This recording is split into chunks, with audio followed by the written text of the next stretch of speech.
আজিৰ পৰা নতুন দিল্লীত স্বাধীন প্ৰতিদিন গোষ্ঠীৰ ডাক কনক্লেভ 2025 দুদিনীয়া কাৰ্যসূচীৰ অনুষ্ঠিত হৈছে ডাক কনক্লেভ 2025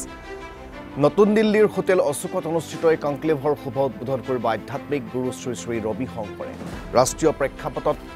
ধ্বনিত হ'ব উত্তৰ পূবৰ কণ্ঠ এই আলোচনা সত্ৰত অসমৰ লগতে দেশৰ বিভিন্ন ক্ষেত্ৰৰ বহুকেইগৰাকী বিশিষ্ট ব্যক্তি অংশগ্ৰহণ কৰিব আমি পোনপটীয়াকৈ আপোনালোকক এই মুহূৰ্তত নতুন দিল্লীৰ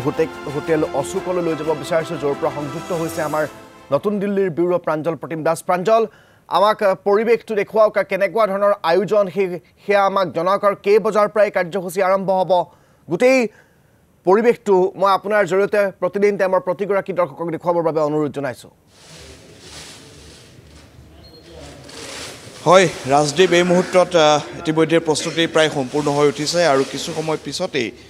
আমাৰ যি চতুৰ্থ বৰ্ষপূৰ্তিত ভৰি দিব এই কনক্লেভ সেয়া আনুষ্ঠানিকভাৱে আৰম্ভ হ'ব পুৱা 10:30 বজাৰ পৰা এই যি অনুষ্ঠান সেই অনুষ্ঠান আৰম্ভ হ'ব আনুষ্ঠানিকভাৱে আৰু এইবাৰ এই অনুষ্ঠান ইয়াত আৰম্ভণি অনুষ্ঠান যি আছে সেয়া অংশগ্ৰহণ কৰিব আৰ্ট ফৰ লিভিঙৰ প্ৰতিষ্ঠাপক তথা আধ্যাত্মিক গুৰু শ্ৰী শ্ৰী ৰবি শংকৰ ডাঙৰীয়াই আৰু এই মুহূৰ্তত আমি হোটেল অশোকৰ পৰিৱেশটো দেখাইছোঁ ইয়াত শেষ যি প্ৰস্তুতি সেই প্ৰস্তুতিৰ কামত সকলো ব্যস্ত হৈ আছে আৰু এই যি কনক্লেভ দ্য কনক্লেভ এনেকুৱা এক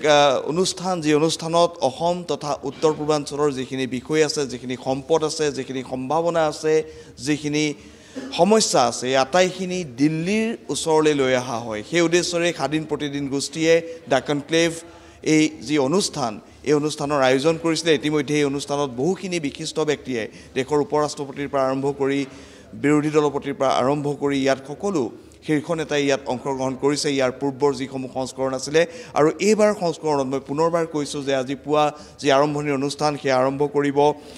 আধ্যাত্মিক গুৰু শ্ৰী শ্ৰী ৰবি শংকৰ ডাঙৰীয়াই তেখেতে ইয়াতে আহি এই যি আধ্যাত্মিক যি এক পৰিৱেশৰ মাজৰে এই যি কাৰ্যসূচী সেই কাৰ্যসূচীৰ আৰম্ভণি হ'ব দ্বিতীয়তে আজিৰ দিনটোত বহুকেইটা আলোচনা চক্ৰ আছে আৰু আমি জনাবলৈ পাই সুখী হৈছোঁ যে অভিনেতা সুনীল ছেট্টি বলিউডৰ জনপ্ৰিয় অভিনেতা সুনীল ছেট্টি উপস্থিত থাকিব কেন্দ্ৰীয় মন্ত্ৰী বাণিজ্য আৰু উদ্যোগ মন্ত্ৰী পীয়ূষ গোৱেল উপস্থিত থাকিব অসম ৰাজ্যিক বিজেপিৰ সভাপতি দিলীপ শইকীয়া উপস্থিত থাকিব অসম প্ৰদেশ কংগ্ৰেছৰ সভাপতি তথা লোকসভাৰ উপদলপতি গৌৰৱ গগৈ উপস্থিত থাকিব আৰু বহুকেইটা ইয়াতে বিষয় আছে যিকেইটা আমি যদি চাওঁ তেনেহ'লে বিষয়সমূহ উত্তৰ পূৰ্বাঞ্চলৰ সমাজ সংস্কৃতি ৰাজনীতি অৰ্থনীতি আন্তঃৰাজ্যিক আৰু আন্তঃৰাষ্ট্ৰীয় সীমান্ত সুৰক্ষাৰ বিষয়টো আছে য'ত লেফটেনেণ্ট জেনেৰেল ৰাণা প্ৰতাপ কলিতাকে ধৰি বহুকেইজন বিশিষ্ট ব্যক্তিয়ে অংশগ্ৰহণ কৰিব আৰু বহুখিনি বিষয় ইয়াত আলোচনা কৰা হ'ব মই পুনৰবাৰ কৈছোঁ ৰাজদীপ যে দ্য কনক্লেভ এনে এক চিন্তা হয় উত্তৰ পূৰ্বাঞ্চলৰ যিখিনি বিষয় আছে যিখিনি বিষয় আমি উত্তৰ পূৰ্বাঞ্চলত কৈ থাকোঁ সেই কথাখিনি আমি আহি দিল্লীত উপস্থাপন কৰাৰ এক মঞ্চ আৰু এই প্লেটফৰ্ম ইতিমধ্যেই চতুৰ্থ বছৰত ভৰি থৈছে অৰ্থাৎ এই যি সংস্কৰণ হ'ব এয়া চতুৰ্থটো সংস্কৰণ গতিকে নিঃসন্দেহে সকলোৱে অপেক্ষা কৰি আছে দিল্লীৰ যিসকল লোক আছে ইয়াত যিসকল উত্তৰ পূবৰ লোক আছে তেওঁলোকৰ পৰা যি সঁহাৰি সেয়া সঁহাৰিও অতি উৎসাহজনক তেওঁলোকে সকলোৱে সঁহাৰি দিছে আৰু সকলোৱে ইয়াতে আহি উত্তৰ পূৰ্বাঞ্চলৰ বিষয়সমূহ একেখন মঞ্চত আলোচনা কৰিব ৰাজদীপ